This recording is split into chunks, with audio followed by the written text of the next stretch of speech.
क्योंकि ये सिर्फ लड़के ही मेरे साथ अटैच नहीं है, इन लोगों की फैमिली भी मेरे साथ अटैच है। बिल्कुल ऐसा ही। जी जी। तो इन लोगों का रिस्क जो है ना वो अल्लाह ताला की जात की तरफ से है, लेकिन जो कमांड दी गई है ना उसकी जिम्मेदारी हमारे पास है। तो हमें जो कमांड मिली है ना उसको हमने कल को अल्लाह ताला की जात के सामने जवाबदेह भी होना। जी जी, बड़ी बात। तो ये चीज़ों से मैं हमेशा डरता हूँ कि कोई ऐसी गलती मुझसे ना हो जाए कि जब मैं अल्लाह ताला की ज़ात के सामने जी जी। जवाब दूँ तो वो मैं वहाँ लाजवाब ना हो जाऊँ, मेरे पास वो चीज़ का जवाब ना हो, वो सवाल जो हो उसका मेरे पास जवाब ज़रूर हो।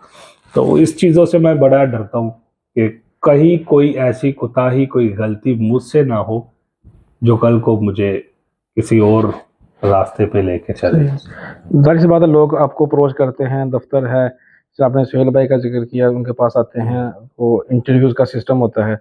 कैसे आप छानबीन करते हैं, कैसे आप चेक करते हैं कौन जॉब के लिए एलिजिबल है, कौन सा नहीं है? मोस्ट ऑफ जो हमारे पास इंटरव्यू के लिए डायरेक्टली ऑफिस में ही आ जाते हैं बहुत सारे लोगों के रेफरेंस से, तो हम लोग पहले उनको चेक कर लेते हैं कि उनका एक्सपीरियंस क्या है, उनकी बैक फील्ड क्या है जहाँ से वो अब काम करके आए हैं, और प्लस उन लोगों में काम करने की एबिलिटीज भी है कि नहीं तो मोस्ट ऑफ लोग तो पीछे से कुछ, मैंने कई ऐसे ही बंदों को भी देखा पीछे से सेट ही है, वो कहते हैं भाजी साढ़े को एक मरबा जगह साढ़े इन्हें कारखाने साढ़े असं तो बस उंजी आए अंदर चेक करनी। तो मतलब ऐसे लोगों को फिर जरूरत नहीं है, बहुत है। तो मुश्किल मेरा फोकस होता है नीडी लोगों पे कि जो जरूरतमंद है। जी जी, सही तो है। हमारी सिलेक्शन में ज्यादा नीडी लोग आते हैं और जो जरूरतमंद भी हैं और वो काम, और मेरा मोस्ट ऑफ फोकस ये भी होता है कि कोई बंदा अगर मैरिड है ना तो उसका एज सुन पॉसिबल जॉब का हम लोग करते हैं। बिल्कुल, बड़ी ज़बरदस्त बात की आपने। जाहिर सी बात है, ज़िंदगी में उतार चढ़ाव भी हैं, कारोबार का ऊपर जाना, नीचे आना, मुश्किल वक़्त की आपने बात की, मैंने वो क्वेश्चन स्किप कर दिया है। ओमान में आकर सबसे ज़्यादा खुशी का लम्हा कौन-सा था? ओमान में आके सबसे ज़्यादा खुशी का लम्हा वो ही था जिस दिन मेरी वाइफ और मेरा बेटा ओमान में आए। अच्छा। तो इट वाज 2010।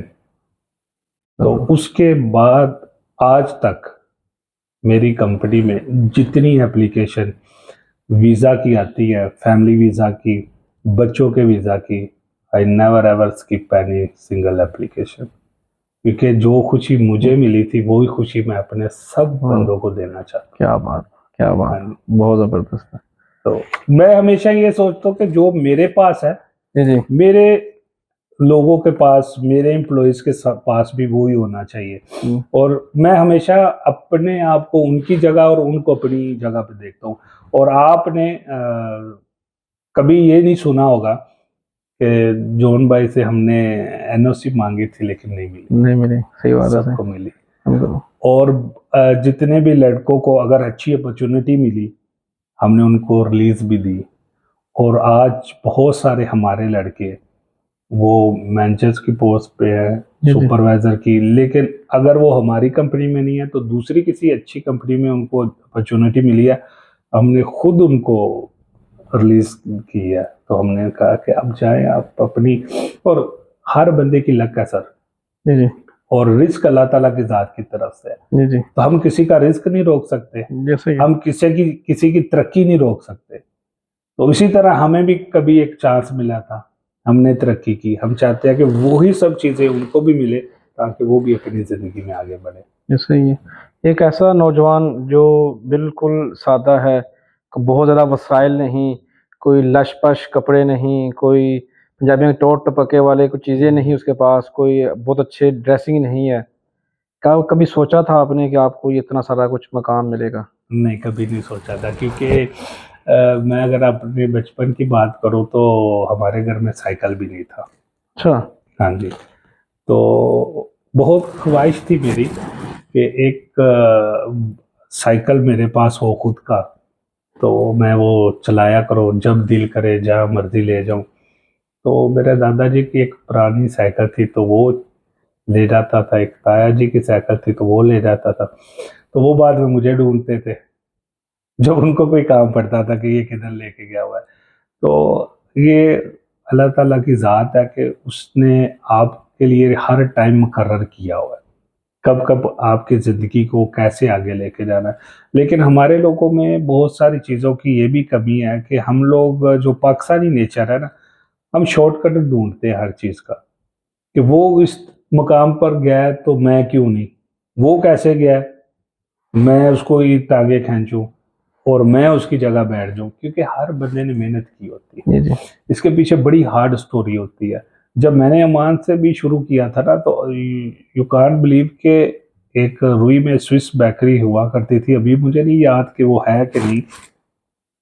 तो मैं 3 रियाल पर रियाल ना नाइट पे जाता था, तो 500 पैसा टैक्सी लेती थी वो टाइम में, तो 500 आने का 500 जाने का, तो 2 रियाल बचते थे। तो लड़के मुझे कहते थे यार तू 2 रियाल के लिए जाता है, लेकिन एटलीस्ट मुझे ये चीज़ का था कि मैं किसी से पैसा मांगता नहीं।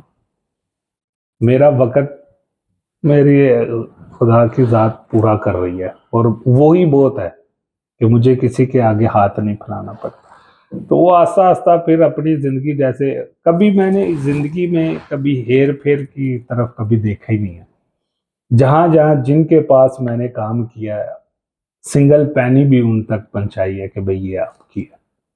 तो अल्लाह ताला की ज़ात है, फिर कभी-कभी कोई ना कोई काम तो अल्लाह ताला की ज़ात को पसंद आ ही जाता है। सही है। तो कुछ बंदे के अंदर भी एबिलिटीज़ जी होनी बिल्कुल चाहिए, सही है जी। तो कुछ फिर ख़ास खूबी होनी चाहिए, तो अल्लाह ताला की ज़ात जब पसंद कर ले किसी को तो फिर वो नवाज़ देती है। ऐसे ही हज़ारों ख्वाहिशें ऐसी हैं कि हर ख्वाहिश पे दामन निकले। विलियम जॉन की कोई ऐसी ख्वाहिश जो अभी तक बाकी है? नहीं, मेरी ज़िंदगी में कभी कोई ख्वाहिश ही नहीं है, अच्छा। कभी कुछ भी नहीं है। लेकिन हमेशा ये चीज़ पे मेरा फ़ोकस रहा है कि दूसरों के काम आना।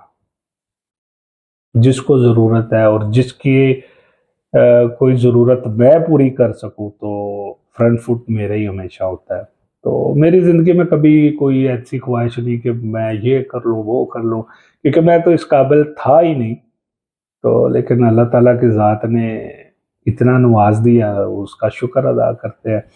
और हमारे पास तो सिंपल सी मैंने आपको बात बताई, एक साइकिल भी नहीं था चलाने के लिए, तो अल्लाह ताला ने पूरी दुनिया पे घुमा दिया है। आपके पास साइकिल नहीं था, लेकिन आपके पास अमेरिका का लगा हुआ वीज़ा है। जी। तो क्या कहेंगे अमेरिका के वीज़े के हवाले से फिर? सबसे पहले मैंने जो सबसे पहला ट्रिप किया था 2013 में यूरोप का, तो मैंने, मेरे एक दोस्त ने कहा यार अप्लाई करो इटली का, तो जाओ देखो यूरोप बड़ा खूबसूरत है। तो that time my salary was 250, अच्छा। 250, और कोई स्टेटमेंट नहीं, कुछ कुछ ऐसा नहीं, नहीं जी, था। जी। और वो ज़माने में कुछ ये चीज़ें इतनी रिक्वायर्ड बदल होती भी नहीं थी, क्योंकि जो जाते थे वो लीगली जाते थे और वो वापस आते थे, वो ये टाइम था। तो मैंने भी दोस्त के कहने पे फॉर्म फिल किया, फॉर्म भी उधर से लिया, फिल किया, दे दिया। वो 10-12 दिन के बाद उनका कॉल आ गया, उन्होंने कहा जी your visa is ready, you can collect your passport. तो ठीक है भाई, ये तो बड़ा सरप्राइज़ हो गया। खैर वीज़ा तो लग गया, तो मैंने कहा चलो यार लग गया तो एक ट्रिप भी कर लेते हैं। तो 2013 में मैं इटली विज़िट किया था। तो वो वीज़े से फिर जब मैं दोबारा वापस आया इटली से, फिर मैंने 2017 में यूरोप का अप्लाई किया। तो तभी फिर मैंने कोई 7-8 कंट्री वही वीज़ा पे घूमी, अच्छा। Germany, Belgium, France, Italy, Switzerland, Spain, तो काफ़ी और भी जी। कंट्रीज़ घूमी। तो उसके बाद फिर कोरोना आ गया, कोरोना के बाद फिर यूएसए का ट्रिप किया। यूएसए का ट्रिप करने के बाद फिर यूके का किया, फिर अभी कनाडा का है, वो भी वीज़ा लगा हुआ है। तो खुदा का शुक्र करते हैं कि हम तो उस काबिल नहीं थे, लेकिन जितना उसने नवाज़ दिया, उसकी शुक्रगुज़ारी है। अकेले जाते हैं कि फैमिली के साथ?